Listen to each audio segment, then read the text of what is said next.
Friday evening descended on Manhattan with the kind of golden light that made even the construction dust look romantic. Darius Whitmore stood on the scaffold at the new commercial tower in Midtown testing the final panel connection when his foreman's voice cut through the hum of power tools. "Whitmore, you leaving early? That's not like you." The electrical panel clicked into place under his calloused fingers.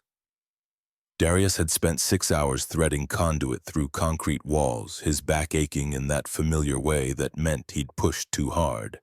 But the job was done, and for once he had somewhere to be that wasn't another overtime shift or a parent-teacher conference. "Got an appointment." Marcus from the third-floor crew leaned over the railing, grinning. "A date? Darius Whitmore on a date? Hell must have frozen over and nobody told me." Heat crawled up the back of his neck.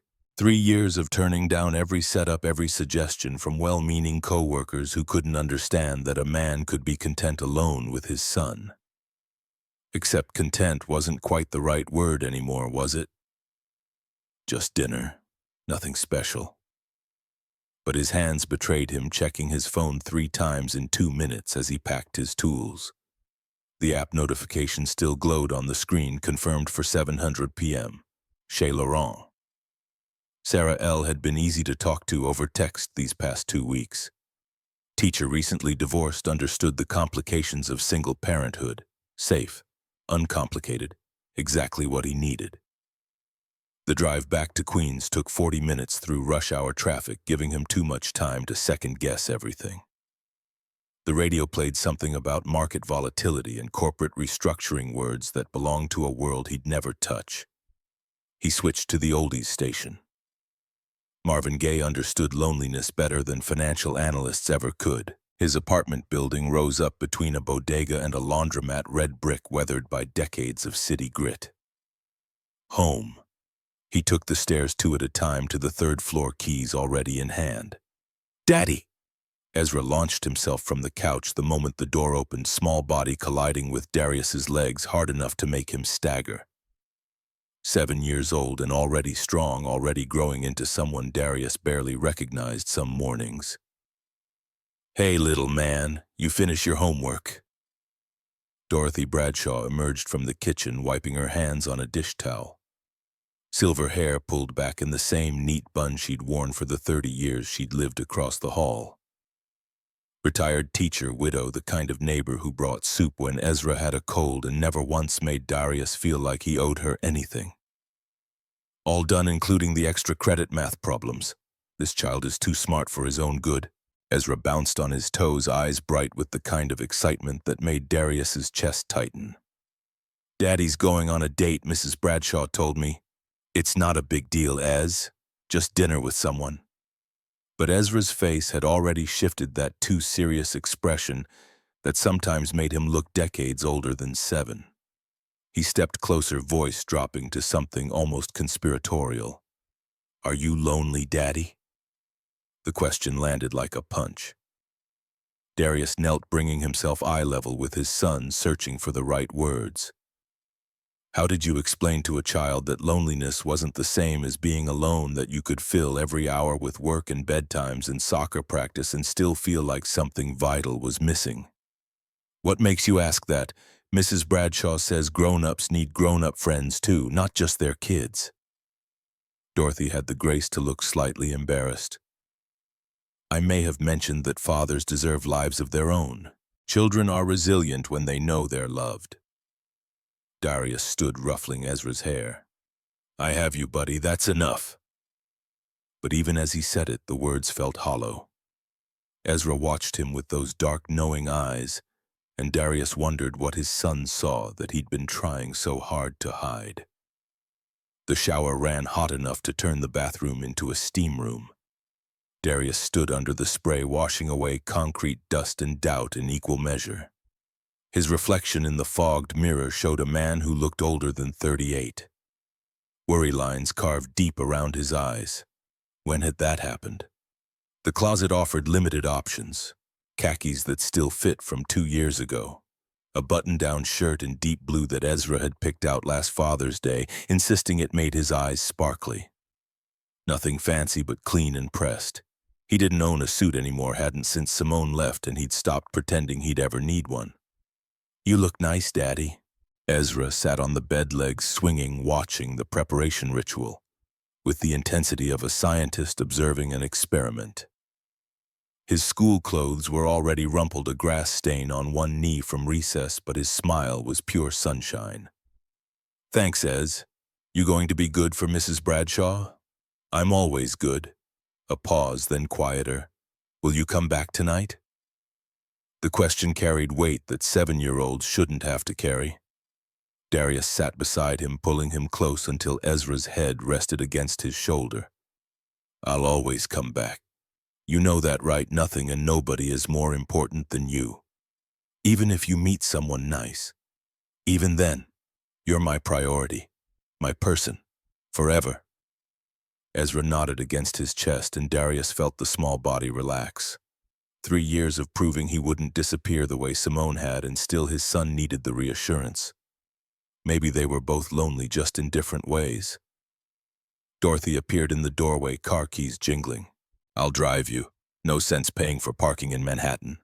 "You don't have to." "Nonsense. It's Friday night and my shows aren't on for another hour. Besides, someone needs to make sure you actually go instead of chickening out at the last minute." She knew him too well.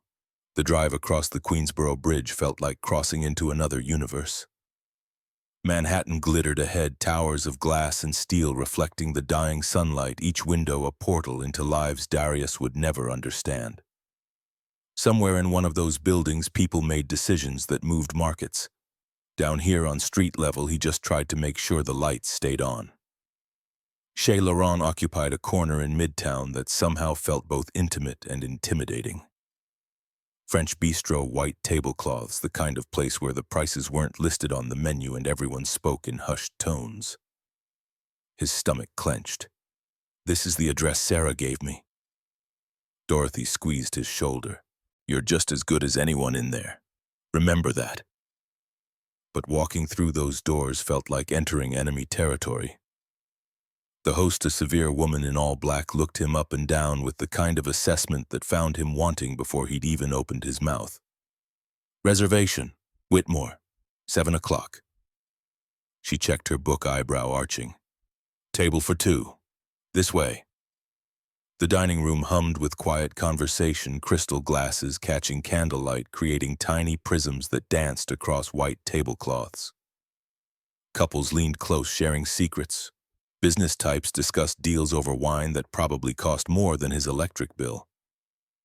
And here he was, a working man in khakis, following a host who walked like she was doing him a favor.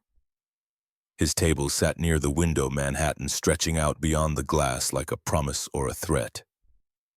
The host placed a menu in front of him that confirmed his worst fears. No prices, just descriptions in French that might as well have been hieroglyphics. "Your companion will join you shortly. Enjoy your evening." The water glass appeared without him asking, condensation already forming on the crystal. 7 o'clock exactly. Sarah had been clear about the time. Darius pulled out his phone, checking for messages. Nothing. Across the room, another solo diner caught his attention. A woman at a table near the opposite wall, also studying her phone, also waiting. Something about the set of her shoulders spoke of the same tension coiling through his own spine. At least he wasn't the only one sitting alone. 7:15. The restaurant continued to fill around him, empty chairs at his table becoming more conspicuous with each passing minute. Darius opened his messages, typing quickly. "Hey, running late. I'm here at the restaurant." The message showed as delivered but not read. His throat tightened. Meanwhile, across the restaurant, Lillian Ashford had arrived 15 minutes early. A habit formed by years of controlling every variable in her professional life. Elite connections had promised discretion, matching successful professionals who understood the need for privacy. Daniel K. had seemed perfect on paper, finance background, cultured, divorced, no children. Their text exchanges over the past 3 weeks had been pleasant, if somewhat formal. She'd changed clothes 3 times before leaving her office. The black dress was simple Armani, but understated enough to blend. She'd removed her signature pearl necklace, the one that had appeared in too many Forbes photos. Her hair fell loose instead of the severe bun her board preferred. Tonight she was Lil, just Lil, a woman meeting someone for dinner, not the founder of a $2 billion company. The town car had dropped her 2 blocks away, walking those final minutes on heels that cost more than most people's monthly rent. She'd felt the familiar knot of anxiety building. When was the last time she'd done something this normal, this vulnerable? The restaurant host had recognized her immediately. Of course. Lillian saw the flash of recognition quickly masked by professional courtesy. "Ms. Ashford, your table is ready. The reservation is under Lil A." "Of course. This way." Her table offered a view of the kitchen which suited her fine. Watching the controlled chaos of service felt more comfortable than facing the dining room's scrutiny. She ordered water, checked her phone. 7 o'clock. Daniel had confirmed yesterday. 7:15 became 7:20. The water sat untouched, ice melting into expensive crystal. Lillian's finger traced the rim, a nervous habit she usually suppressed in public. Her phone stayed dark. No messages, no explanations. Around her, couples settled into their evening rituals. The businessman, 3 tables over, kept checking his watch, clearly ready to propose based on the nervous energy radiating from his corner.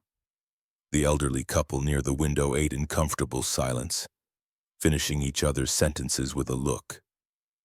Lillian watched them and felt something twist inside her, not quite envy, not quite grief, but some hybrid of both for a life she'd never know. She'd built an empire. Ashford Technologies had revolutionized AI integration in manufacturing, making her a billionaire before 40. She'd given speeches at conferences, graced magazine covers, been named one of the most powerful women in tech. And she ate dinner alone at her desk 9 nights out of 10, laptop open, phone always within reach, the penthouse apartment echoing with her own footsteps. 7:30. The waiter approached with practiced sympathy. "Would you like to order while you wait, miss?" "No, thank you." But her hands betrayed her fingers drumming against the tablecloth in a rhythm that belonged to panic attacks and board meetings gone wrong. She forced them still. Across the room, Darius had reached the same conclusion she was approaching. His phone showed delivered but not read, the modern equivalent of being ignored. He'd checked Sarah's profile one more time, looking for clues. Everything seemed legitimate. Everything except the fact that she wasn't here and wasn't answering. The couples around him seemed to multiply, happiness compounding his isolation. A young pair near the bar couldn't keep their hands off each other. An older set near the window moved with the synchronized grace of decades together. And here he sat, a man who'd convinced himself that trying again might be worth the risk, learning the same lesson he'd learned 3 years ago. Some people just leave. 7:40. The restaurant hummed with life and conversation, the soundtrack to 2 separate failures happening in real time. Darius caught the waiter's eye, ready to ask for the check and end this humiliation. But movement at the neighboring table stopped him. The woman he'd noticed earlier stood abruptly, smoothing her dress with movements that spoke of someone fighting for composure. She was beautiful in a way that belonged to this restaurant, to this city, polished and poised and probably way out of his league. But her eyes, when they swept the room, carried the same hurt he felt clawing at his own chest. She met his gaze for just a second. Recognition flashed between them, not of each other, but of shared experience. 2 people who'd convinced themselves to be vulnerable only to have that vulnerability thrown back in their faces. Lillian saw the man at the next table clock her distress. He looked away quickly, respectful of her space. But not before she'd catalogued everything: the ill-fitting khakis, the hopeful button-down shirt, the phone clutched in hands that had seen hard work. Another person sitting alone. Another person waiting for someone who wasn't coming. The realization should have made her feel better. Misery loves company after all. Instead, it made everything worse. How many people came to places like this hoping for connection, only to find empty chairs and unanswered messages? She sat back down. Not because she had any hope Daniel would show, but because walking out felt like admitting defeat, and Lillian Ashford didn't admit defeat. She'd outlasted hostile takeover attempts and board rebellions. She could outlast one disappointing Friday night. 7:45. Darius made a decision that surprised him as much as anything that had happened in the past hour. He leaned slightly toward the woman's table, keeping his voice low, not wanting to intrude but unable to sit in silence anymore. "Your blind date didn't show up either." The words hung in the air between them, a confession and an invitation rolled into one simple question. He expected her to ignore him, to shut him down with the kind of cold politeness that people used in places like this. Instead, her eyes met his fully for the first time, and he saw something there that knocked the breath from his lungs. Understanding. Real, unvarnished understanding. Apparently not. Her voice carried the weight of someone used to being listened to, but underneath it ran a current of vulnerability that matched his own. She offered a small smile, reluctant but genuine, and Darius felt something shift beneath his ribs. "First time?" She considered the question, head tilting slightly. "First blind date. First date in 3 years." The admission came easier than expected. "My son's babysitter offered to watch him tonight. I figured, why not try?" Interest sparked in her eyes, chasing away some of the hurt. "How old?" Darius's entire posture changed the way it always did when someone asked about Ezra. His face softened, tension bleeding from his shoulders. 7. Ezra. He told me I needed to make grown-up friends. Can you believe a 7-year-old said that? Her laugh surprised them both. Not a polite social laugh, but something real that lit up her features and made her look younger, more approachable. "Smart kid." She paused, then asked quietly, "What made you finally say yes?" The question cut deeper than she probably intended. Darius set his phone down, giving her his full attention. "He asked if I was lonely. I couldn't answer him." The confession sat between them, honest and raw. Lillian felt it settle in her own chest, a mirror of questions she'd been avoiding for years. When was the last time someone had asked if she was lonely? When was the last time she'd been brave enough to answer? The waiter appeared at Darius's elbow, professional mask in place. Sir, if you're not expecting your party, what if we both ordered?" The words tumbled out before Darius could think them through. He looked at the woman, heart suddenly racing. "Not together, but since we're both here and both alone." Lillian calculated risks the way she always did. Unknown man, unknown intentions. Every professional instinct screamed at her to decline, to maintain boundaries, to protect herself. But those same instincts had left her eating alone at her desk for years, building walls so high nobody could climb them. And this man, with his kind eyes and honest admission about his son, felt less like a threat, and more like someone who understood exactly what this kind of loneliness tasted like. "Rules first," Darius blinked. "Rules. No last names, no job titles, no talk about what we do or where we live. Just this moment." He considered understanding dawning in his expression. She was protecting something too. They both were. "Deal. I'm Darius." She extended her hand across the space between their tables. Formal gesture made intimate by context. "Lillian." His hand was warm, calloused in a way that spoke of real work, not gym memberships. Her grip was firm, businesslike, despite the tremor she couldn't quite hide.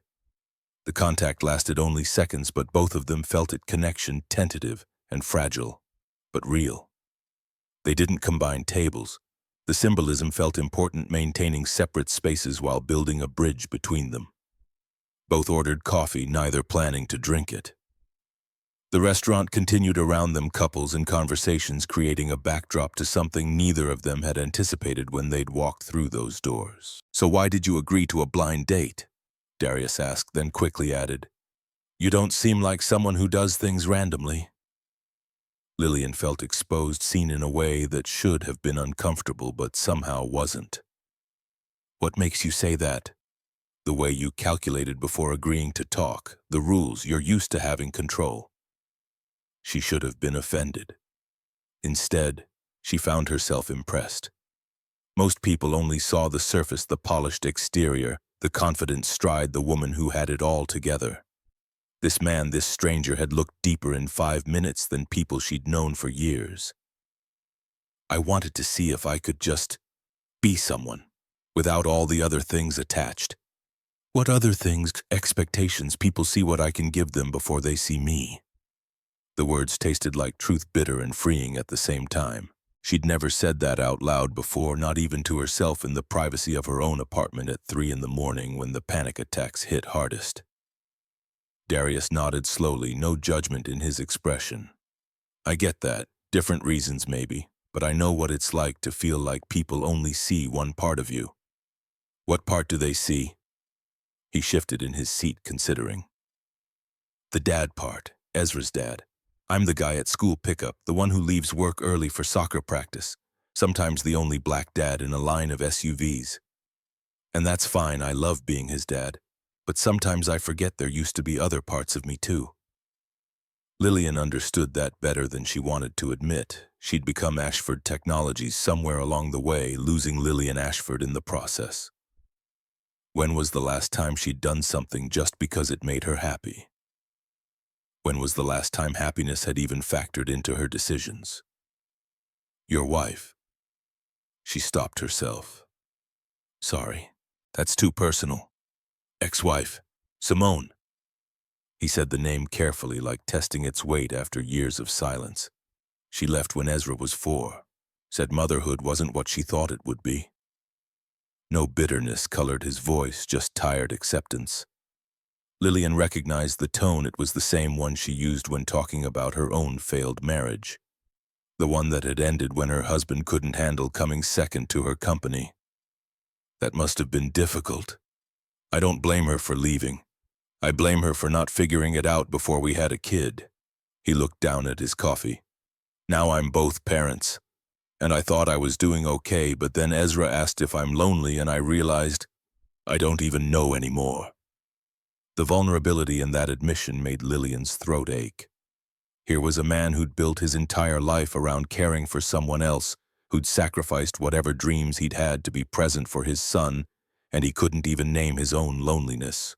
I don't have kids, her turn to confess. I thought about it years ago, but the timing was never right, and then I got busy and years kept passing. Her voice cracked slightly on the last words. She cleared her throat, but Darius had already heard it, already seen the grief she usually kept locked behind boardroom confidence. Now I'm not sure if I even want that anymore, or if I just convince myself I don't because it's easier. What do you want? The question was simple, but it detonated something in Lillian's carefully constructed defenses. When was the last time someone had asked her what she wanted, not what the board needed, not what the shareholders expected, not what would maximize returns, just what did Lillian want tonight? She met his eyes, finding safety in their warmth. I just want to talk to someone who sees me as a person, not a resource. You're doing it now. She blinked. What? Sitting across from someone. Talking. No agenda. Just this. The words hit with the force of revelation. He was right. This simple act, sitting in a restaurant having a conversation with someone who wanted nothing from her except her company, felt revolutionary, dangerous, essential. Time moved differently after that.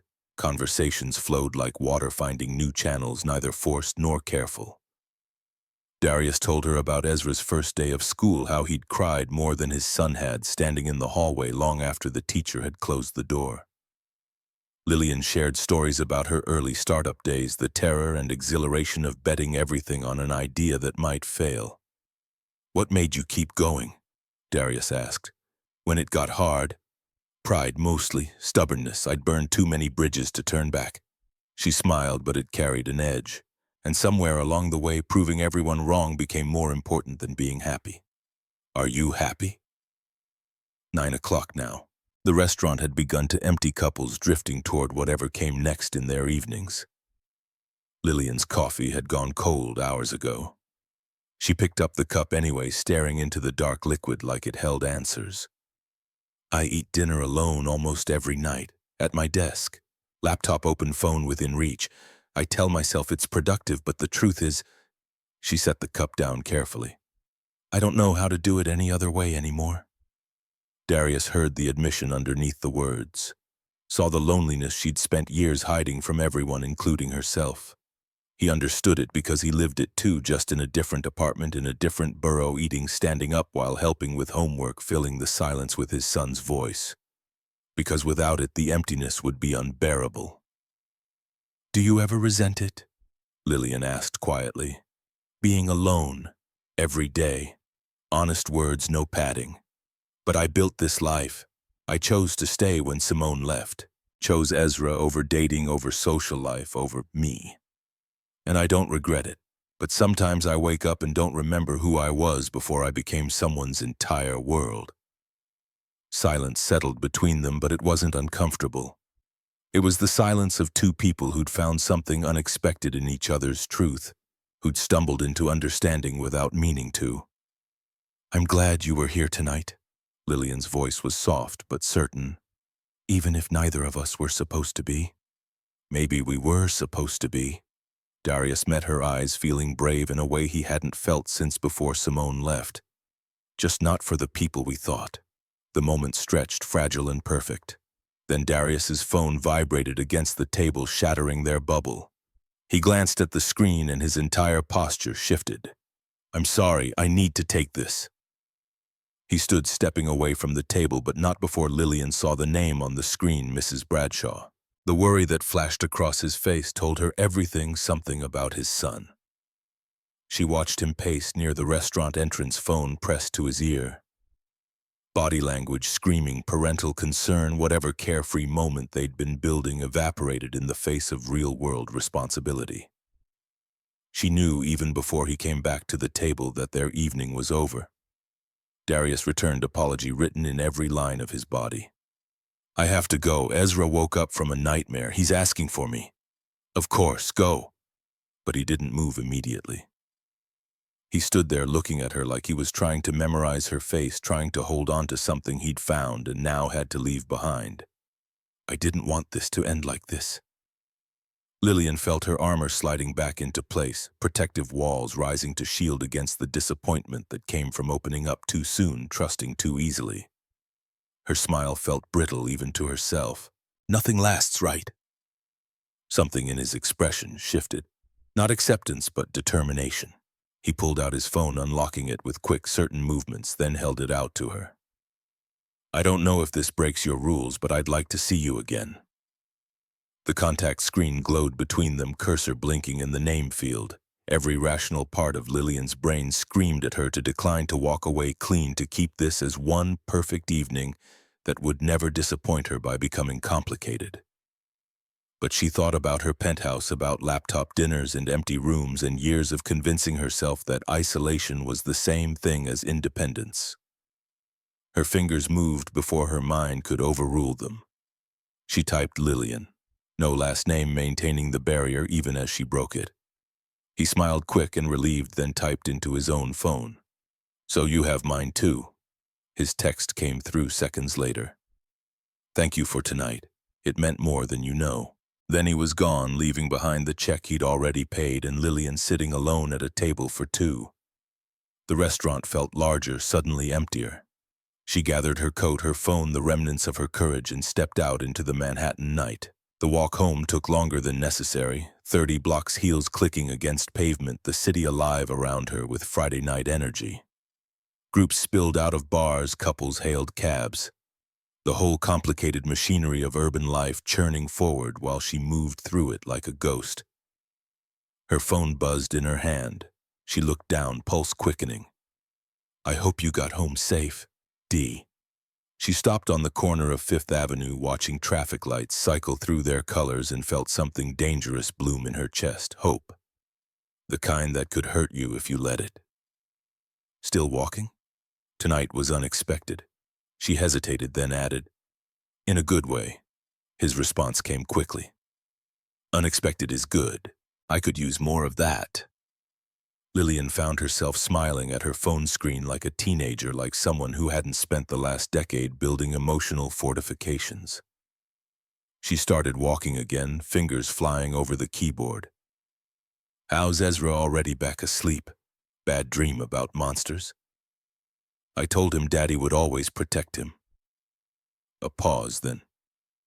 He asked if the lady from dinner was nice. I told him yes.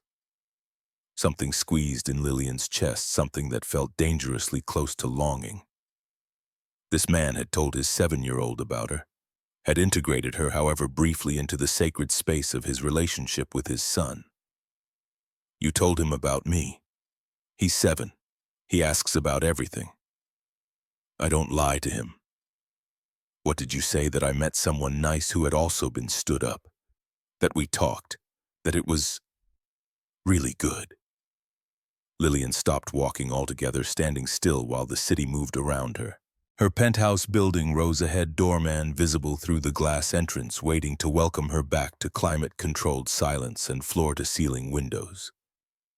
That made her feel smaller instead of larger. Was it really good? His response took longer this time, like he was choosing his words carefully. Best night I've had in 3 years. The confession settled in her stomach, warm and terrifying. She looked up at her building, at all 37 floors of it, and knew with sudden clarity that she didn't want to go up there. Not yet. Not when she was still feeling human for the first time in months. Can I ask you something? Her fingers shook slightly as she typed. Do you think people like us can actually do this, build something real when our lives are so different? She sent it before she could second-guess, before she could remember all the reasons why successful CEOs didn't text with electricians at 10 at night, before she could rebuild the walls that Darius had somehow slipped beneath without even trying. I don't know how different they are. You eat alone. I eat alone. You're lonely. I'm lonely. Seems pretty similar to me. The simplicity of it made her throat tight. He was right, of course. Strip away the money and the power and the responsibilities, and they were just two people who'd forgotten how to connect, who'd built lives around everything except living. But there are things you don't know about me, things that might change how you see me. The 3 dots appeared, disappeared, appeared again. Whatever he was typing kept getting deleted, rewritten. Finally, then tell me. Tomorrow. Same restaurant. 7 users. Lillian stared at the words, feeling the weight of decision pressing down. Tomorrow meant making a choice. Tomorrow meant deciding if this thing between them was worth risking the comfortable numbness she'd spent years perfecting. She looked at her building again, then at her phone, then at the city stretched out around her in all its complicated glory. Somewhere in Queens, a man was probably tucking his son back into bed, smoothing the covers, checking the nightlight.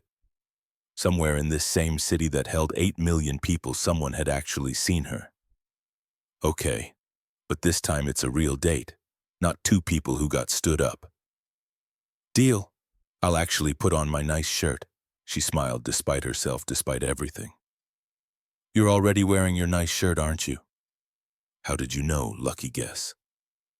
They said goodnight after that, both reluctant to end the conversation but knowing it had to end somewhere. Lillian rode the elevator to her penthouse, let herself into rooms that cost more per month than most people earned in a year, and found them exactly as empty as they'd always been. She stood at the floor-to-ceiling windows, looking out at Manhattan spread beneath her like a promise. Her phone rested in her hand. Darius's last message still glowing on the screen. Tomorrow she would have to tell him the truth. Tomorrow he would Google her name and find out exactly who Lillian really was. Tomorrow everything might fall apart. But tonight, for just a few more hours, she could be someone who'd had a good conversation with a kind man. Someone who'd laughed genuinely and admitted vulnerability and felt seen. Somewhere in the city, Darius was doing the same calculation. Lying in bed after checking on Ezra one more time, phone on the nightstand, replaying every moment of the evening. He didn't know Lillian's last name, didn't know what she did for a living. Didn't know anything except that she'd looked at him like he mattered. Like his words had weight, like he was more than just Ezra's dad or the electrician or the black guy who didn't quite fit in restaurants like Chez Laurent. Tomorrow he would see her again. Tomorrow she would tell him whatever secrets she was keeping. Tomorrow he might find out that people from her world and his world didn't mix no matter how much they wanted to. But tonight, for the first time in 3 years, he'd felt alive. And that had to count for something. Saturday morning arrived with the kind of clarity that made Darius question every decision he'd made the night before. Ezra bounced around the kitchen cereal, spilling over the rim of his bowl as excitement overrode coordination. "Daddy's going on another date with the same lady." Dorothy Bradshaw sat at their small table nursing coffee. Silver eyebrows raised over the rim of her mug. She'd let herself in with the spare key the way she always did on Saturday mornings, bringing fresh bagels and unsolicited life advice in equal measure. She must be special. Darius wiped up the spilled milk, buying himself time before answering. Special felt like an understatement and an overstatement simultaneously. They'd talked for 3 hours, exchanged maybe a dozen texts after. He knew nothing concrete about her except that she understood loneliness in a way most people couldn't articulate. "I don't know what she is, but I want to find out." Ezra grabbed his arm's sticky fingers, leaving prints on his sleeve. "Can I meet her, please? Mrs. Bradshaw says you shouldn't hide people who make you smile." Did Mrs. Bradshaw say a lot of things? The older woman had the grace to look slightly sheepish. "I may have mentioned that healthy relationships require transparency and integration into existing family structures." "She means we should all be friends," Ezra translated with 7-year-old certainty. The afternoon stretched ahead with too many hours to fill before 7 o'clock. Darius cleaned the apartment twice, reorganizing Lego sets that were already organized, wiping down surfaces that were already clean. His reflection in the bathroom mirror showed someone trying too hard, worry lines etched deeper than yesterday. The blue button-down hung on the back of his bedroom door, the one Ezra insisted made his eyes sparkly. Darius pulled it on, smoothed the fabric, then changed into a different shirt, then back to the blue one. He was still debating when Ezra appeared in the doorway. "That one, Daddy. Definitely that one." "You sure? Miss Lillian liked it last time. She kept looking at you." Heat crawled up the back of his neck. 7-year-olds noticed too much. Across the river, Lillian stood in her walk-in closet, staring at options that all felt wrong. The emergency board email had arrived at 6 a.m., meeting Monday 9 a.m. Gregory Vaughn presenting restructuring proposal. Mandatory attendance. She knew what that meant. Gregory had been circling for months, looking for weakness, waiting for an opening to make his move. The CFO position had never been enough for him. He wanted her chair, her company, her legacy. And she'd given him ammunition by disappearing on a Friday night to have dinner with a stranger. Rebecca's voice echoed in her memory. "When was the last time you put yourself first?" The black dress from yesterday lay crumpled on the floor, evidence of the previous night's uncharacteristic spontaneity. She should cancel. Send a polite text to Darius, claim work emergency, retreat back into the safety of isolation and quarterly reports. Instead, she pulled out jeans, real jeans, not the designer denim that cost 4 figures, and a cashmere sweater that whispered luxury but didn't scream it. Her reflection looked different somehow. Softer. More nervous. She couldn't remember the last time nerves had factored into any equation. The subway ride to Midtown felt like traveling backward through time. She hadn't taken public transit in years, preferred town cars and drivers who knew to keep the partition closed. But walking into Chez Laurent tonight needed to feel earned, not delivered. The car lurched through tunnels while tourists and workers pressed close, everyone existing in their own urgent bubble. No one recognized her. No one looked twice. Darius arrived at 6:45, early enough to feel pathetic, late enough to not look desperate. The same host from yesterday assessed him with marginally less disdain. Possibly because he'd prepaid for dinner this time, possibly because repeat customers earned a modicum of respect. "Mr. Whitmore, your table is ready." Not near the window this time. Center of the room, impossible to hide exactly what he'd requested. If they were doing this, whatever this was then hiding felt counterproductive.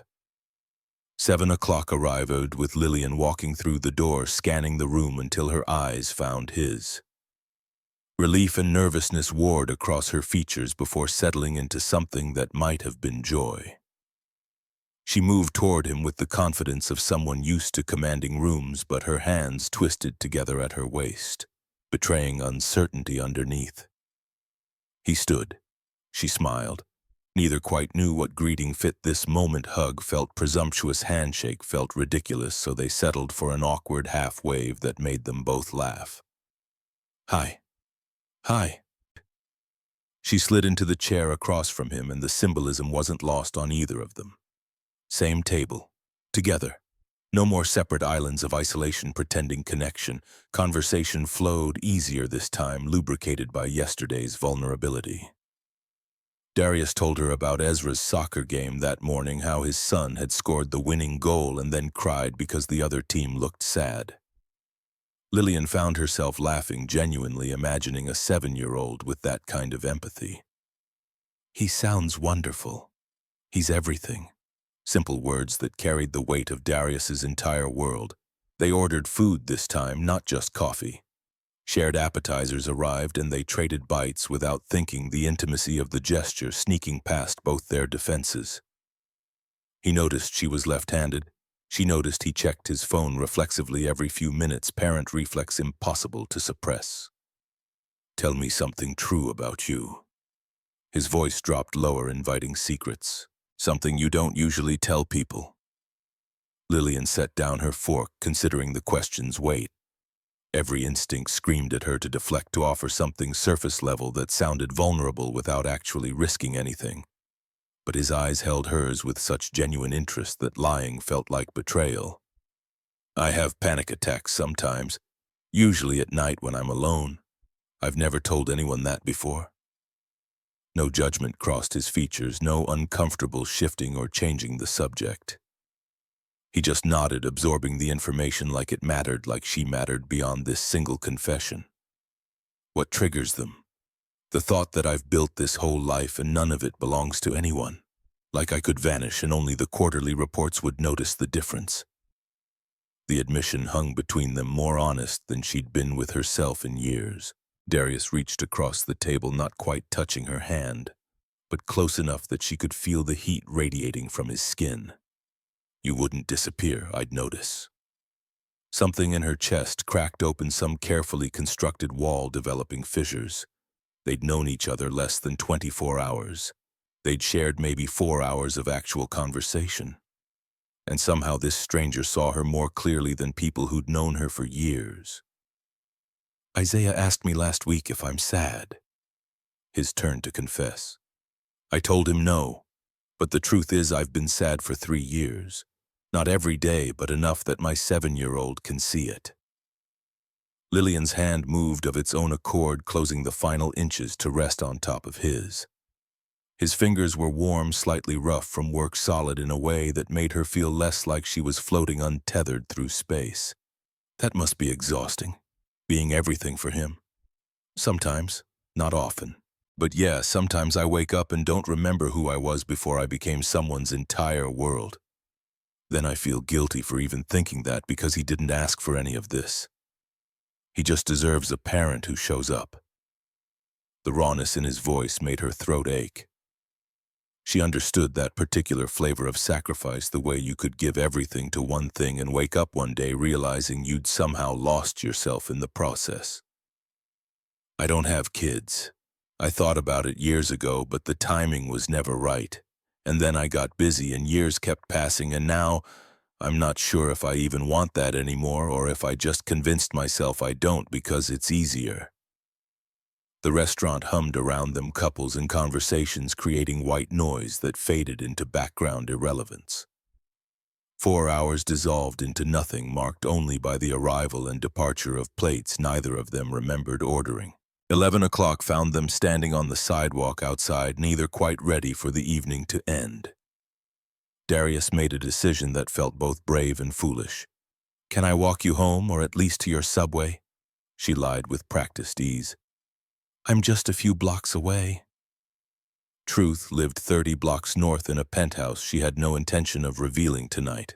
But walking felt necessary, like their conversation needed the rhythm of footsteps to continue properly. Manhattan on Saturday night pulsed with different energy than Friday.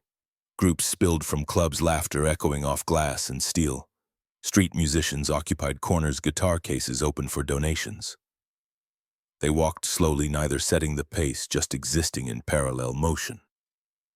A violinist near Washington Square Park played something classical and melancholy, bow moving with precision born from years of practice. Darius stopped, captivated by the music. He pulled out his wallet, dropping a $5 bill into the case. Lillian added a 20 without thinking, then caught him noticing. "The acoustics here are good," she offered lamely. He didn't comment on the casual way she'd added money that probably meant nothing to her, or the fact that his 5 was carefully calculated from a limited budget. They just stood together listening, letting the music say things they couldn't articulate themselves. The park at night held pockets of darkness between pools of lamplight. They found a bench away from foot traffic, sitting close enough that their shoulders brushed. The city stretched around them in all directions, 8 million people pursuing their own private desperations and joys. "What made you keep going?" His question came quietly, continuing a thread from dinner. "When building your career got hard, pride mostly, stubbornness, I'd burned too many bridges to turn back." Her smile carried edges sharp enough to cut, and somewhere along the way, proving everyone wrong became more important than being happy. "Are you happy?" The question landed like a stone in still water ripples spreading outward. Lillian looked at the trees overhead, their branches creating shadows that moved with the breeze, and tried to remember the last time she'd asked herself that question honestly. "I eat dinner alone almost every night, at my desk, laptop open, phone within reach. I tell myself it's productive, but the truth is—" She stopped, swallowed hard. "I don't know how to do it any other way anymore." Darius heard all the words she wasn't saying, the confession underneath the confession. He understood it because he lived parallel existence, just in different zip code, filling silence with different noise, numbing loneliness with different routines. "Do you ever resent it being alone?" "Every day. But I built this life. I chose my career over relationships, over family, over everything else. And I don't regret the success, but sometimes I wonder if success was supposed to feel this hollow." They sat with that truth for a while, neither trying to fix it or dismiss it. Just acknowledging that loneliness came in many forms, wore many faces, destroyed people slowly from the inside, regardless of their bank balances. "I really want to kiss you right now." The words escaped before Darius could question their wisdom. Lillian turned to face him fully, eyes searching his for something she must have found, because her answer came without hesitation. "Why don't you?" He leaned in slowly, giving her time to change her mind, to remember all the reasons this was complicated. But she met him halfway, lips touching his with a gentleness that felt like question and answer simultaneously. The kiss deepened naturally, years of isolation and hunger pouring into connection that neither had expected to find. They broke apart, foreheads resting together, breathing hard. The city continued around them, indifferent to small moments of human connection happening on park benches. "I want you to meet Ezra tomorrow. Is that too fast?" Lillian's heart hammered against her ribs. Meeting his son meant crossing a threshold, meant this wasn't just dinner and conversation anymore. It meant real stakes, real consequences, real possibility of pain when it inevitably fell apart. "No, I want to meet him." They exchanged details, address in Queens, 2 o'clock Sunday afternoon, then stood reluctantly, both knowing the spell would break if they stretched it too far. Darius walked her to the subway entrance, kissed her again quickly, then watched her disappear down the stairs into the underground. He didn't know she circled back up a different exit, hailed a cab north to her actual address. Tipped the driver 50% because she felt drunk on something that had nothing to do with alcohol. The penthouse welcomed her back with its usual silence. But it felt different now. Less like sanctuary, more like cage. Sunday morning found Lillian staring at her closet with rising panic. What did one wear to meet a 7-year-old?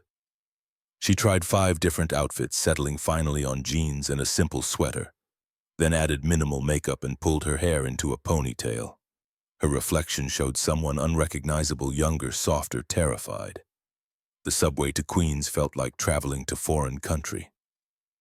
She transferred twice, studied the map, obsessively emerged into neighborhood that bore no resemblance to Manhattan. Buildings here wore their age, honestly brick facades weathered by decades, fire escapes zigzagging down exteriors like metal veins. Children played on sidewalks. Bodegas advertised lottery tickets and money orders. Real life happened here in ways it never did in her temperature-controlled world. Darius's building stood between a laundromat and a corner store, red brick, dark with city grime. She found his apartment number 3B and knocked before courage could desert her entirely. The door opened to reveal Darius, looking softer than she'd seen him, wearing sweatpants and a t-shirt that had seen better days. But his smile was pure sunshine, relief and happiness mixing into something that made her stomach flip. "You came. Did you think I wouldn't?" "Wasn't sure. This is a long way from Midtown." She stepped inside, immediately struck by how small the space was. Her penthouse closet was probably larger than his living room. But warmth radiated from every surface, photos on walls, Ezra's drawings covering the refrigerator, Lego sets organized meticulously on shelves. This was what a home actually looked like. A small face peered around Darius's leg. Dark eyes wide with curiosity and shyness in equal measure. Ezra wore dinosaur pajamas despite it being 2 in the afternoon, hair still rumpled from sleep. Lillian knelt down to his eye level, letting him control the distance. "Hi, Ezra. Your dad told me you like Legos." The mention of Legos worked magic. Ezra's face lit up, shyness evaporating. "I built a spaceship. Want to see?" Really?" The tour of his Lego collection took 30 minutes, Ezra narrating each build with detailed explanations of engineering challenges and creative solutions. Lillian found herself genuinely fascinated, her brain automatically calculating stress loads and structural integrity questions that made Ezra's eyes go wider. "You understand Legos? I understand building things, just usually with different materials." They built together while Darius made lunch in the kitchen, the domestic scene so normal it felt radical. Lillian couldn't remember the last time she'd sat on a floor, much less played with toys. But Ezra's enthusiasm was infectious, his unself-conscious joy in creation reminding her why she'd fallen in love with engineering in the first place. Lunch was mac and cheese from a box, carrot sticks, apple slices. The kind of meal she'd never eat, prepared with care and served at a table barely large enough for 3. They squeezed together, elbows touching, and Lillian took her first bite of something Darius had cooked. "This is delicious," Ezra giggled. "It's just craft, but Daddy makes it special." The simplicity of that statement, the uncomplicated love behind it, made her chest ache. This was what family felt like. Not perfect, not polished, just present. Without warning, Ezra set down his fork and looked directly at her. "Are you Daddy's girlfriend?" Both adults froze. Darius recovered first, voice carefully neutral. "We're friends, buddy."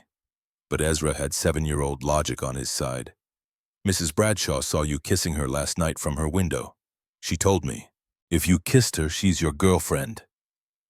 Heat flooded Lillian's face. Darius looked mortally embarrassed. "Dorothy Bradshaw, Neighborhood Watch."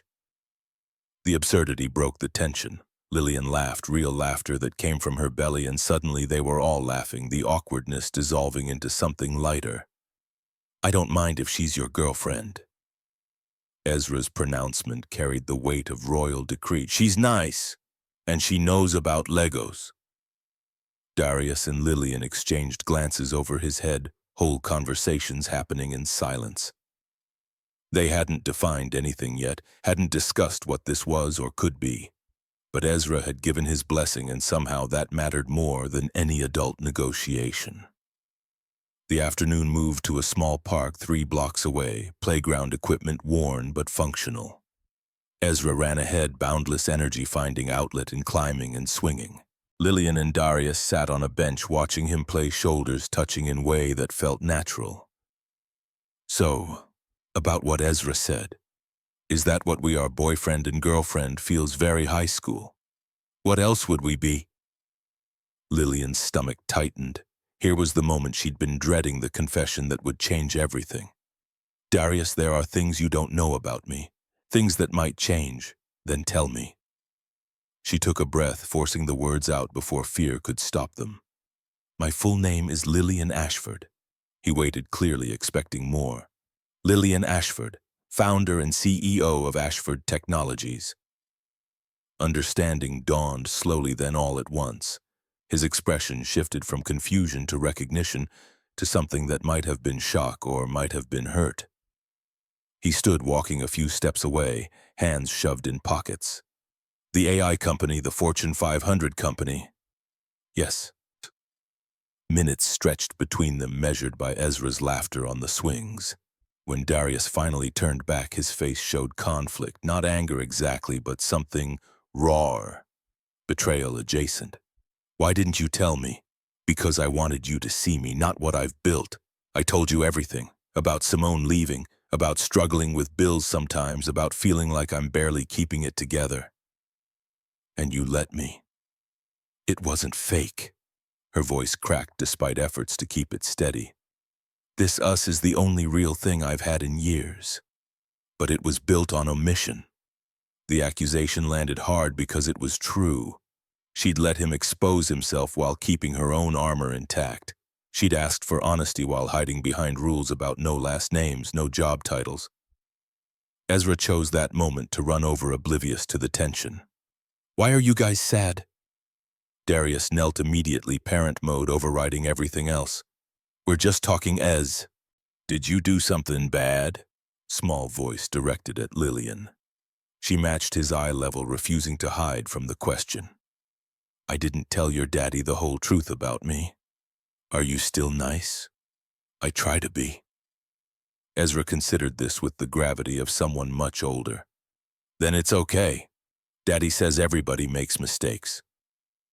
From the mouths of children came wisdom that adults spent years forgetting. Darius stood slowly, looking between his son and the woman who'd somehow become important in less than 48 hours. I need time to think. Lillian nodded, throat too tight for words. But I don't want this to be over, just time. Okay. They parted without touching, Ezra waving enthusiastically as they walked away. Lillian stood in the park, watching them disappear around a corner, feeling the weight of revelation settling into her bones. She'd finally been honest, and it might cost her everything. Monday morning arrived with the subtlety of a sledgehammer. Lillian's phone buzzed at 6 a.m. board meeting, 9 a.m. sharp. No delays. She dressed in her Armor Armani suit, heels that added 3 inches, and psychological advantage hair pulled back severely. Victoria Mitchell, CEO, ready for battle. The woman who'd sat on floors playing Legos yesterday ceased to exist. The boardroom on the 42nd floor overlooked Manhattan with views that cost millions to secure. 8 members sat in leather chairs worth more than most people's cars. Gregory Vaughn occupied the seat directly opposite hers. Silver hair, perfectly styled smile, predatory. Lillian, good of you to join us. She took her position at the head of the table, every inch the leader who'd built this company from nothing. What's this about Gregory Structuring. The company's growth has outpaced our current leadership structure. I'm proposing changes that would better position us for the future. Translation: he wanted her chair. She'd known this was coming, had prepared for every angle of attack, except the one he actually used. Gregory slid a tablet across the table. The screen showed a photo, her and Darius kissing on the park bench Saturday night. The image was grainy, clearly taken from distance, but unmistakably them. Can you explain this? Her blood turned to ice. My personal life is my business, not when you're the face of a $2 billion company. The board has concerns about distractions. Shareholders are nervous. The merger talks with tech giant are stalling because of questions about leadership stability. One photograph doesn't indicate instability. No, but disappearing Friday night, canceling Saturday morning calls, spending Sunday in Queens, it indicates priorities that may no longer align with company needs. The other board members shifted uncomfortably. Some looked away, others studied the photo with interest that made her skin crawl. They'd been watching her, documenting her movements, building a case. "I'm proposing a temporary restructuring." Gregory's voice carried false sympathy. "You transition to chairman role. I assume CEO responsibilities. Just until the merger completes and things stabilize. Temporary. 6 months. Then we reassess." She knew how this worked. Temporary became permanent. Once she stepped down, clawing back power would be impossible. But refusing looked defensive, looked like she had something to hide. Gregory had boxed her in beautifully. "I need time to consider." "Of course. We vote Friday. 5 days should be sufficient." She left the meeting with head high and stomach churning. Her assistant Rebecca waited outside, face pale. "Ms. Ashford, there's a situation. The tabloids picked up the story. It's everywhere." The elevator ride to her office felt eternal.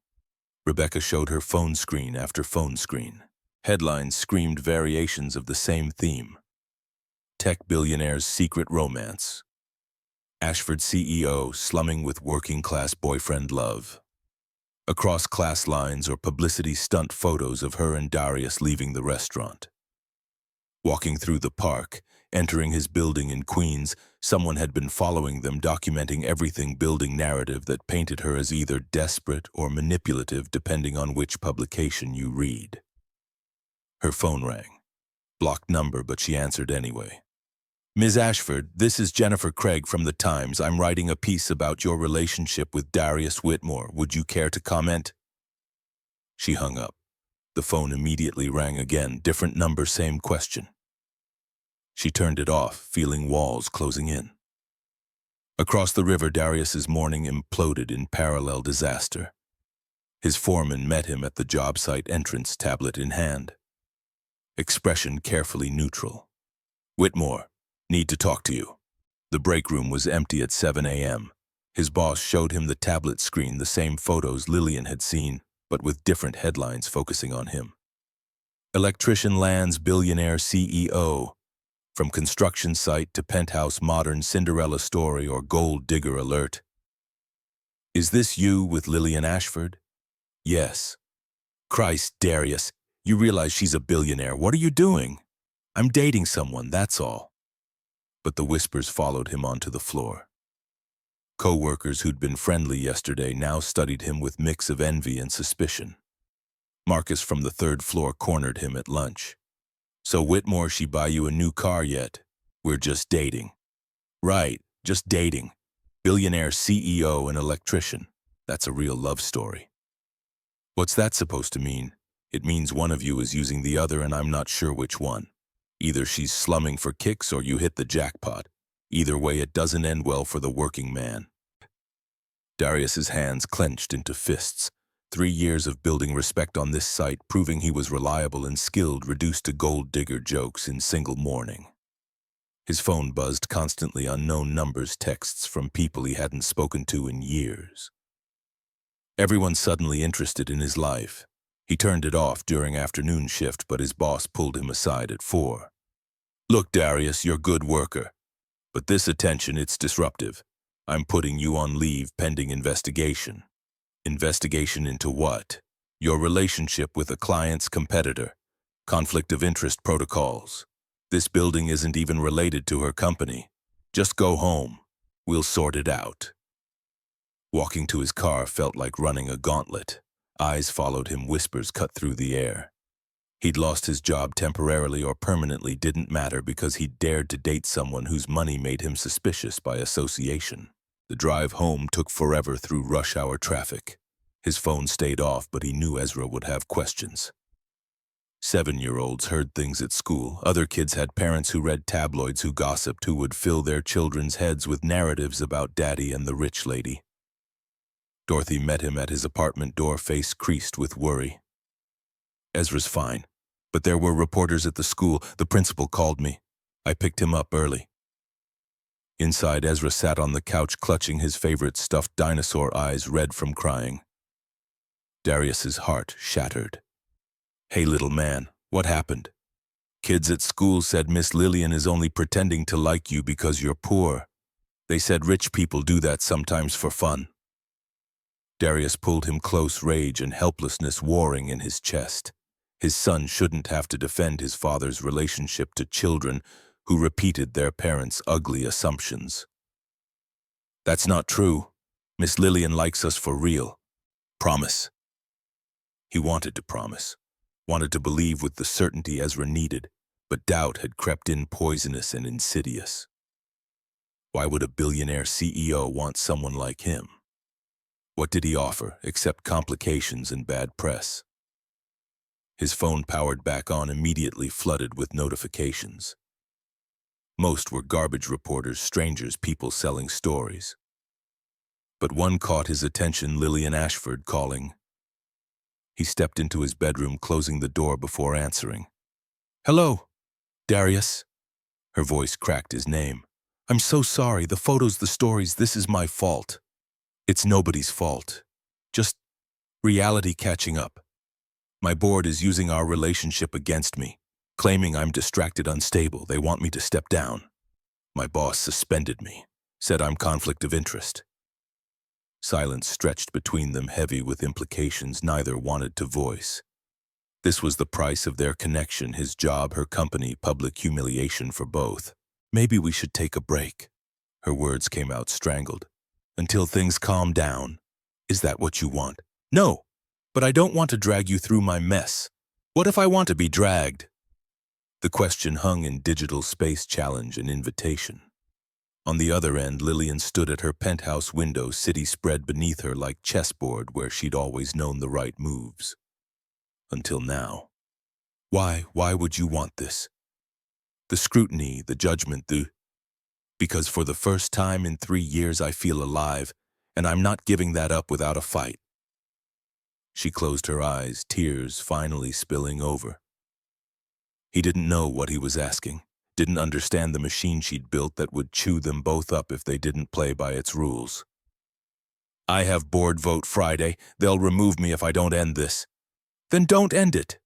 Darius, I mean it. We fight, together, show them it's real. Real. The word tasted like hope and terror. Real meant vulnerability. Real meant risk. Real meant potentially losing everything for something that might not survive the pressure. My son is already paying the price. Kids at his school. I know, I'm sorry. So where does that leave us? Neither had answer. They stayed on the line anyway, breathing together across distance. Neither willing to hang up first because hanging up felt like ending something that had barely begun. Wednesday arrived with new crisis. Darius was making breakfast when someone knocked on his door with aggressive insistence. He checked the peephole, stomach sinking at the woman standing in the hallway. Simone looked different. Hair professionally styled, clothes, expensive, confidence radiating from her posture. 3 years had transformed her from the uncertain woman who'd left into someone who'd clearly found herself, or at least found money. We need to talk about Ezra. He let her in because refusing would only make things worse. She glanced around the apartment and he saw judgment flash across her face. Comparison being drawn between his modest space and whatever life she'd built. What about him? I want joint custody. The words detonated in the quiet morning. Ezra was still asleep, unaware his world was about to be contested. You left 3 years ago. You can't just walk back in. I was young. I wasn't ready. I am now. What changed? I got my life together. I'm remarried. Robert is a good man, lawyer, stable income. We can provide things you can't. The implication landed like punch. She'd seen the tabloids, knew about his suspension, knew he was vulnerable. Ezra has stability with me. Does he? I saw the news. You're dating a billionaire. How stable is that? How long before she gets bored and moves on and you're left picking up pieces while Ezra wonders why another woman disappeared from his life? Her words found every insecurity he'd been trying to ignore. She'd always known how to cut deep, how to find the soft spots and press until they bruised. I'm his mother. I have rights. You gave up those rights when you walked out. She pulled papers from her purse, setting them on his kitchen table. Legal documents, preliminary custody filing. My lawyer says I have a case, especially now with all this instability in your life. He stared at the papers, feeling his world tilt on axis. Fight for his son or fight for Lillian. Keep his head down or stand his ground. Choose safety or choose living. Get out. Darius, get out.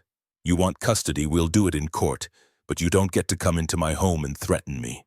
She left with a smile that said she'd already won. The door closed behind her and Darius sank into a chair, head in hands. Ezra appeared in the hallway, rubbing sleep from his eyes. Who was that? Nobody important, Ez. Go get dressed for school. But it wasn't nobody. It was the past coming back to destroy the future he'd barely started building. Thursday morning, Darius called Janelle Washington from the construction site parking lot. Voice barely steady. His oldest friend from college had become a family lawyer in Brooklyn, handling custody cases that broke hearts more often than they mended them. She filed preliminary papers, hearings scheduled 3 weeks out. Janelle's exhale carried weight through the phone line. Darius, she has standing. Not a strong case, but the publicity around your relationship with Lillian Ashford, it hurts you. Makes you look unstable, distracted. So what do? You either end the relationship before the hearing or you prove it's real and stable enough that it enhances Ezra's life instead of disrupting it. The choice laid out stark and simple. Safety or truth. Isolation or risk. Everything he'd learned in 3 years of single parenthood screamed at him to choose the path that protected his son. But Ezra's question from weeks ago echoed louder. Are you lonely, Daddy? How do I prove that? Live it. Integrate her into your routine. Document stability, family dinners, homework, help consistent presence, and pray the judge sees it as commitment instead of recklessness. He called Lillian that evening after Ezra fell asleep, finding her still at the office despite it being nearly midnight. The exhaustion in her voice matched his own bone-deep weariness. Simone filed for custody, the hearings in 3 weeks. Because of us? Partly. She's using the media attention, my suspension, everything, saying I'm exposing Ezra to unstable environment. Silence stretched between them, and he could hear her thinking, calculating, running scenarios the way she probably did in boardrooms. Then we end it. I won't let you lose your son because of me. That's not your decision to make. Darius, I need to know something first. Is this real? Are we real? Or was this just a nice escape for both of us? The question forced honesty neither could avoid. Lillian stood at her office window, looking down at Manhattan from a height that made people look like insects, and felt the weight of what he was actually asking. Not just about them, but about her capacity for anything genuine in a life she'd built on controlled variables and calculated risks. It started as escape, but it became real. Somewhere between the first night and meeting Ezra, it became the realest thing in my life. Then we fight. For us. I'm not letting fear decide this time. What about Ezra? Ezra likes you. He called you nice. For him, that's everything. They decided together, voices steadying as conviction replaced panic. Stay together. Fight both battles, custody and board. Prove the relationship deserved to exist despite every force trying to tear it apart. Friday's board vote loomed like execution date. Lillian spent Thursday night preparing her defense. Marshalling evidence of company performance, merger progress, shareholder returns. Every metric proved her leadership had strengthened, not weakened. But Gregory wasn't attacking her competence. He was attacking her focus, her priorities, the very human need for connection that made her vulnerable. The vote Friday afternoon was closer than expected. 6 board members for keeping her as CEO, 5 supporting Gregory's restructuring. They'd given her rope, but with conditions attached. No more distractions. Merger completion by quarter's end. 0 tolerance for further instability. Gregory remained as CFO, despite losing his power play, his position technically separate from the restructuring vote, though. She'd be watching him closely now. She left the building at 6 p.m. for the first time in months, heading to Queens instead of her penthouse. Darius met her at his door, pulling her inside before neighbors could start new rumors. Ezra ran from his bedroom, launching himself at her knees with the unself-conscious affection of children who hadn't learned to guard their hearts. "Miss Lillian, you came back." She knelt, letting him hug her properly, feeling the fierce grip of small arms around her neck. When had she last been hugged like this? When had anyone touched her without agenda? "Of course I came back. I promised, didn't I?" Dinner that night was chaotic in ways Lillian's life had never been. Spaghetti sauce splattered on the stove, garlic bread burned slightly around the edges, Ezra chattering about school while Darius tried to strain pasta and listen simultaneously. She found herself setting the table, pouring water, helping in small ways that felt enormous because no one had ever needed her help with anything this mundane. They ate squashed around the tiny table, elbows bumping, and Lillian took her first bite of genuinely imperfect food served with complete love. It tasted better than any Michelin-starred meal she'd consumed in isolation. "This is perfect," Ezra grinned, sauce on his chin. "Daddy says family dinners are important. Are you family now?" The question hung in the air, too large for easy answer. Darius and Lillian exchanged glances, whole conversations happening in silence. "I'd like to be, if that's okay with you." "It's okay with me. You're nice, and you don't get mad when I spill things." After dinner, after dishes, after Ezra's bath and bedtime story, Darius and Lillian finally had moment alone on his small balcony overlooking the neighborhood. The city hummed in the distance, but here life moved at slower pace. Families settled in for evening routines. Somewhere a dog barked. Television laughter drifted from open windows. "We have 3 weeks to build our case." "What does that mean?" "It means you come over, often. We create routine breakfast, sometimes dinner most nights. You help with homework. Attend his soccer game Saturday. Show the court that you're integrated into his life in healthy ways. Your place or mine." She meant it as joke, but it fell flat. "Lillian, I've never even seen where you live." The accusation underneath wasn't unfair. She'd let him expose every vulnerability while keeping her world carefully hidden.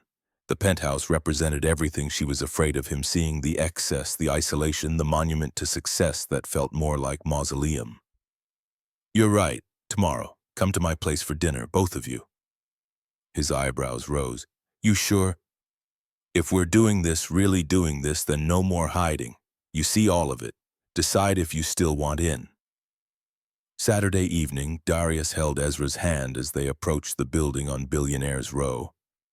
Its glass facade reflecting sunset in ways that made it look less like apartment building and more like monument to human ambition. The doorman assessed them both before Darius could even speak. "We're here to see Lillian Ashford." Recognition and surprise flashed across the man's face. "Of course. Ms. Ashford is expecting you, 42nd floor." The elevator was larger than Darius's bedroom, mirrored and marble rising so smoothly he barely felt the movement. Ezra pressed his face to the glass as the city fell away beneath them, skyscrapers becoming level with their ascent. "Daddy, we're really high." "Yeah, buddy, really high." The doors opened directly into her penthouse, no hallway, no neighbors, just immediate entrance to space so vast. Darius's first thought was that she must be incredibly lonely here. Floor-to-ceiling windows showed Manhattan spreading in all directions, thousands of lights creating constellation that made the actual stars irrelevant. But the apartment itself felt sterile, beautiful, and empty in equal measure. Lillian appeared from the kitchen wearing jeans and looking nervous in ways her boardroom armor never allowed. "You made it." Ezra's eyes were huge, taking in the space with 7-year-old wonder. "Miss Lillian, you live in the sky." "I do. Want to see the view." She led him to the windows, pointing out landmarks, while Darius stood in her living room trying to reconcile this space with the woman who'd sat on his apartment floor building Legos. This was her real-life helicopter pad on the roof. temperature control that never fluctuated, silence so complete it felt oppressive. Dinner was catered despite her claims of cooking served on china that probably cost more than his monthly rent.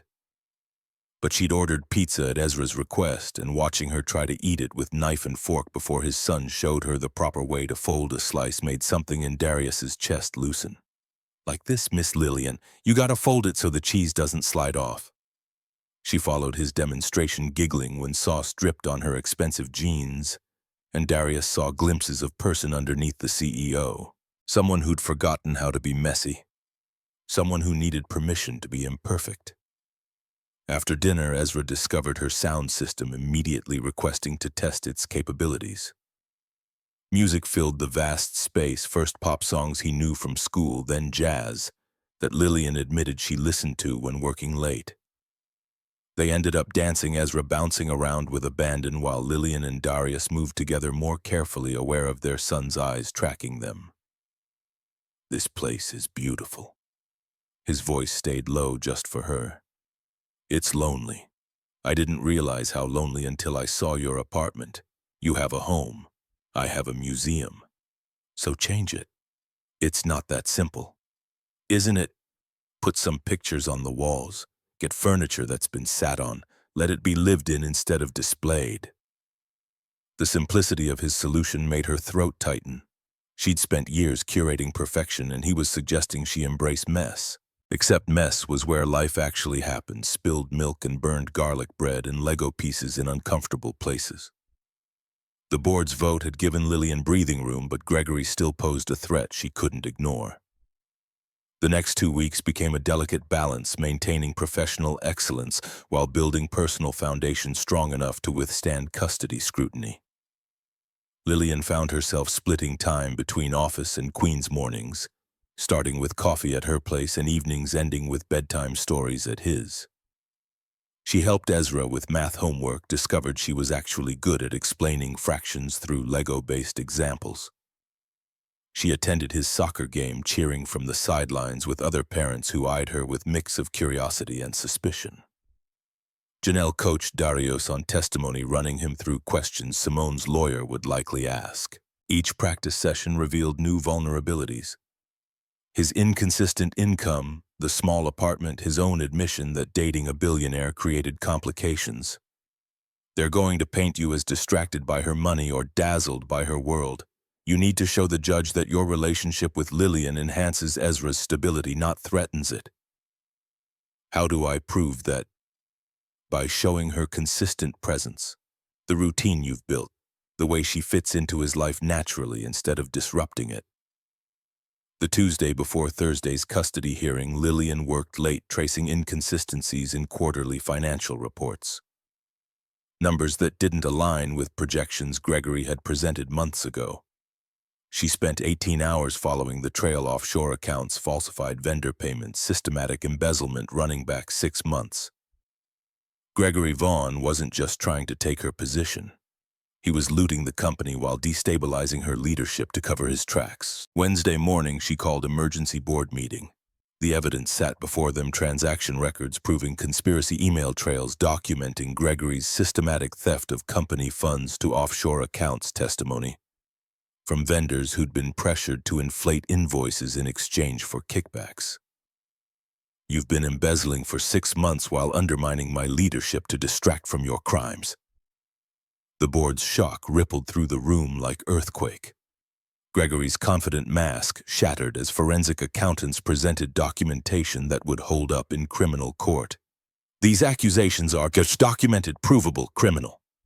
Lillian's voice cut through his denials like surgical blade. "You have 2 choices. Resign immediately and cooperate with our investigation, or we press charges today and let prosecutors handle it."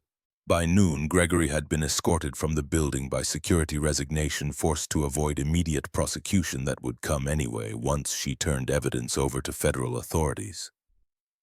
The board, chastened and apologetic, offered renewed support. The merger threatened by Gregory's manipulations could now proceed cleanly. She should have felt victorious. Instead, she felt exhausted. This was the world she'd built: corporate intrigue and betrayal, people willing to destroy others for power and money. No wonder she'd been eating dinner alone for years. Who could trust anyone in an environment this toxic? Her phone rang as she left the building Wednesday evening. Darius calling from his apartment where she was supposed to be for dinner. "Where are you? Ezra made you a card."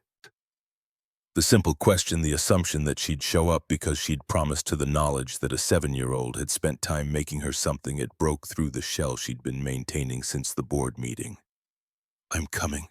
I need to see you." "What happened?" "I'll tell you when I get there, but Darius, thank you for assuming I'd come. Thank you for expecting me to keep my word." His voice softened. "I know who you are. I've always known." The custody hearing Thursday morning brought everyone into courtroom that felt too small for the lives being decided within its walls. Simone arrived with Robert, her husband lawyer, lending credibility through his presence alone. She'd dressed carefully conservative but carrying the image of reformed motherhood. Her lawyer, a woman named Patricia Hendricks with steel gray hair and reputation for winning, laid out their case with surgical precision. Ms. Simone Whitmore made mistake 3 years ago, leaving when she wasn't emotionally prepared for motherhood. She spent the intervening years building stability, career, marriage therapy. She's ready now to be the mother Ezra deserves. Darius sat with Janelle at the opposite table, Lillian in the gallery behind them. The judge, an older black woman named Constance Murray, studied all parties with eyes that had seen every variation of family dysfunction over 30 years on the bench. Simone's testimony came first, carefully rehearsed to hit every emotional note. She cried when describing how young and overwhelmed she'd been, smiled when talking about therapy breakthroughs that helped her understand her failures, projected confidence when explaining the stable home she could now provide. "I've changed, grown. I'm ready to be Ezra's mother in ways I couldn't be before." Patricia Hendricks then pivoted to attack. "Mr. Whitmore is good father, no one disputes that. But recent developments raise concerns about his judgment and priorities." She produced the tabloid photos, the headlines, documentation of Darius's suspension from work. Each piece of evidence painted picture of man distracted by relationship that belonged to different world than his son's reality. Mr. Whitmore's involvement with Billionaire CEO Lillian Ashford has brought media scrutiny, public attention, and instability into Ezra's life. Children at school tease him. Reporters have shown up at school pickup. Is this the environment we want for a 7-year-old? Darius's jaw clenched, but Janelle's hand on his arm kept him seated.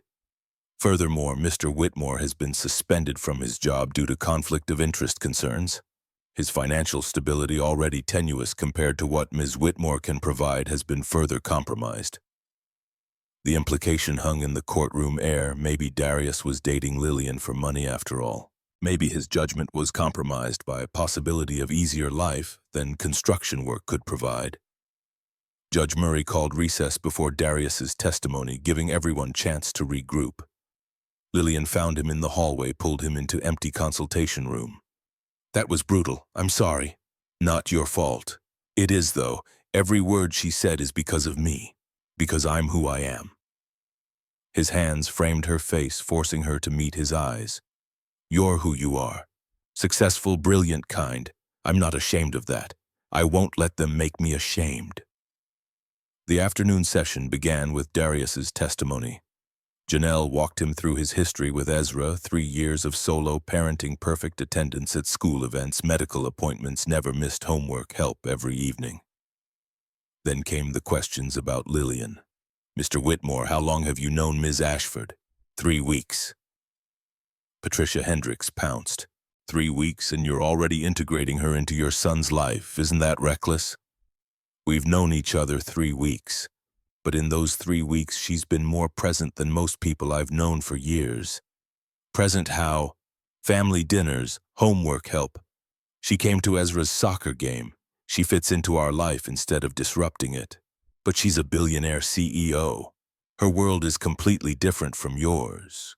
How can that not be disruptive?" Darius took breath, centering himself in truth instead of defense. "Her world is different, but she doesn't treat me or Ezra differently because of it. She sits on our floor building Legos. She eats burned spaghetti at our tiny table. She asked my son to teach her how to fold a pizza slice. Some faces in the courtroom softened. Others remained skeptical. Your Honor, may I continue? Patricia wasn't finished destroying him. Mr. Whitmore, you were recently suspended from your job. Can you explain that? My employer claimed conflict of interest because Lillian's company might bid on future projects.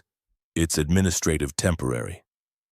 But it's left you without income for 2 weeks and counting. How is that stable? I have savings, and I'll be back to work soon. Will you, or will you become financially dependent on Ms. Ashford? Is that the lesson you want your son to learn, that you can date your way out of working-class life? Rage flashed hot through Darius's veins, but he kept his voice level. I would never take money from Lillian for anything except what I earn. I'm dating her because she makes me want to be a better version of myself. Because my son sees me happy for first time in 3 years. Because she reminds me that being a good father doesn't mean forgetting I'm also a man who deserves connection. The courtroom fell silent. Even Patricia Hendricks seemed momentarily caught off guard by the raw honesty. Judge Murray leaned forward. Mr. Whitmore, is this relationship serious enough that Ms. Ashford would testify on your behalf? He hadn't expected that question. Glanced back at Lillian, saw her nod slightly. Yes, Your Honor. Then I'd like to hear from her. Lillian hadn't prepared for this. Janelle whispered quick instructions about swearing in, about keeping answers concise, about not volunteering information. But when Lillian took the stand and met Judge Murray's assessing gaze, all the boardroom tactics she'd mastered for years evaporated. Ms. Ashford, you've known Mr. Whitmore for 3 weeks. What is your intention with this family? The question cut straight to the heart. No room for evasion or corporate speak, just honest answer about messy human connection. To be part of it, if they'll have me. You have substantial wealth. How does that affect your relationship? It doesn't. Darius won't let it. He's the most principled man I've ever met. He refused money for Ezra's college fund, refused help with bills, refused every offer I've made that might compromise his independence. Why? Because he understands that taking money changes power dynamics. He wants us to be equals, not benefactor and dependent. I respect that more than I can express. And Ezra, you've known him for 3 weeks. What makes you think you understand what's best for him? Lillian's throat tightened. This was the question that mattered, the one that would determine if she was intrusion or addition. I don't presume to know what's best for him, but I know what I see. I see a child who's happy, secure, loved completely by his father. I'm not trying to replace anyone, I'm just trying to be someone Ezra can count on. Patricia Hendricks stood. Ms. Ashford, you've known this child 3 weeks. You presume to understand his needs better than his mother? No. I presume to support what his father knows is best. Darius has been Ezra's constant for 3 years. He's earned the right to make decisions about his son's welfare. Have you considered what happens when this relationship ends? When you tire of playing family with people whose lives are nothing like yours? The attack was designed to shake her, to expose her as dilettante, playing with real people's lives. But Lillian had faced hostile board members, aggressive investors, reporters trying to destroy her reputation. Patricia Hendricks was formidable, but she didn't scare someone who'd built empire from nothing. I don't know the future. I know we could fail. I know the odds are against us. She looked at Darius, then Ezra sitting in the gallery with Dorothy. But showing up even when it's hard, that's what love actually looks like. Not the fairy tale version. The kind that chooses to stay when leaving would be easier. The courtroom fell silent. Judge Murray studied Lillian for a long moment, then made note on her pad. I'd like to speak with Ezra privately. The bailiff brought him to the judge's chambers, small hand in larger one, eyes wide with nervousness. When he emerged 20 minutes later, his face was unreadable. Children learned early how to hide what adults wanted to see. Judge Murray reconvened court, her expression giving nothing away. She looked at all parties, Simone crying quietly in her seat. Darius rigid with tension, Lillian's hands clasped so tight her knuckles had gone white. This court takes custody matters seriously. Children deserve stability, love, and caregivers who put their needs first. She paused, letting the weight settle. Ms. Simone Whitmore, you have right to rebuild relationship with your son. However, primary custody requires demonstrated stability over time, not just intentions. Hope flickered in Simone's face, then died as the judge continued. Mr. Whitmore has been Ezra's sole parent for 3 years. He's never missed a school event, medical appointment, or bedtime. His recent relationship, while unorthodox, does not constitute instability. Darius's breath caught. I'm granting primary custody to Mr. Whitmore. Ms. Whitmore will have supervised visitation 1 weekend per month, increasing to unsupervised after 6 months of consistent attendance and completion of parenting classes. We'll review the arrangement in 1 year. The gavel came down final and absolute. Darius's legs nearly gave out. Janelle grabbed his arm, steadying him while relief flooded through his system in waves that made him dizzy. Simone's face crumpled. Robert held her as she sobbed, and despite everything, Darius felt sympathy. She'd lost again, and losing hurt regardless of whether the outcome was deserved. Outside the courthouse, Lillian and Darius stood on the steps while Ezra ran ahead with Dorothy, energy too big to contain after hours of forced stillness. We did it. You did it. I just showed up. You showed up when it mattered. He pulled her close, not caring about the photographers probably capturing this moment for tomorrow's papers. Showing up even when it's hard, that's what love actually looks like. The words hung between them, first time either had said the word out loud in this context. Love, dangerous and essential, and somehow exactly right despite every rational reason it shouldn't be. I love you too, in case that wasn't clear. 6 months later, December arrived with cold that made Queens feel even smaller, more intimate. Lillian had transitioned to board chairman by choice, stepping back from daily operations to focus on strategic guidance. The company thrived under new CEO she'd selected, stock price up 25%, merger completed successfully. Gregory faced criminal charges that would likely send him to prison for years. She'd sold the penthouse-bought townhouse in Queens, 10 blocks from Darius's apartment. Still nice, she couldn't quite embrace full working-class aesthetic, but lived in ways her old place never was. Pictures on walls, furniture that showed wear, kitchen that actually smelled like cooking sometimes. They hadn't moved in together yet. Too fast, too much pressure on Ezra, who was still adjusting to having his mother back in his life twice monthly. But Lillian stayed over most nights, had her own drawer in Darius's dresser, kept spare toothbrush in his bathroom. Simone's visits had settled into routine. She showed up when scheduled, followed the rules, engaged with therapy Judge Murray had mandated. The relationship with Ezra was rebuilding, slowly, scarred but healing. Christmas Eve found them at Darius's apartment, tree crammed into corner of the living room, Ezra having decorated it with enthusiasm that exceeded aesthetic judgment. Ornaments clustered in bottom third, lights tangled in spots but perfect in the way things made with love always were. Lillian helped Ezra make cookies for Santa, burning the first batch because neither of them had mastered the timing yet. Darius watched from the couch, smiling in the way he smiled now, easy, frequent, genuine. After Ezra fell asleep, they sat together on the small balcony despite the cold, wrapped in blankets, watching the neighborhood settle into holiday peace. I have something for you. Darius pulled small box from his pocket. Not ring-sized, not proposal, but carefully chosen and wrapped. Inside was a key. Simple brass, newly cut, attached to keychain engraved with their address. I know we said we'd take it slow, but Ezra and we want you here. Really here. She turned the key over in her palm, feeling its weight. Not marriage. Not yet. Just your place in our world. Yes. The word came without hesitation. God, yes. From the bedroom came small voice. Did she say yes to the key? They both laughed. You're supposed to be asleep. Ezra padded out in dinosaur pajamas, clutching paper. I wanted to make sure she said yes before I gave her my present. The drawing showed three stick figures holding hands, Daddy Ezra and Miss Lillian. This time Lillian wasn't in the corner, she was right in the middle. My family. 2 years later, they returned to Chez Laurent for anniversary dinner, now married with daughter on the way. The host greeted them warmly, regulars who'd earned their place in this world that once felt foreign.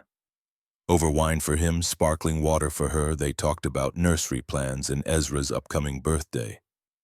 The city moved around them, but their small circle held steady. Do you ever think about that night if Sarah L. had actually shown up? Thank God she didn't. They walked home to their house in Queens, the one they'd chosen together. Dorothy's car sat out front, babysitting duty. Inside, Ezra slept peacefully, room cluttered with evidence of childhood well lived. Darius wrapped arms around Lillian from behind, hands settling on her pregnant belly. You okay? More than okay. They stood in doorway of their son's room, their daughter moving between them, their lives intertwined in ways that had seemed impossible 3 years ago. Sometimes the best things really do happen when plans fall apart.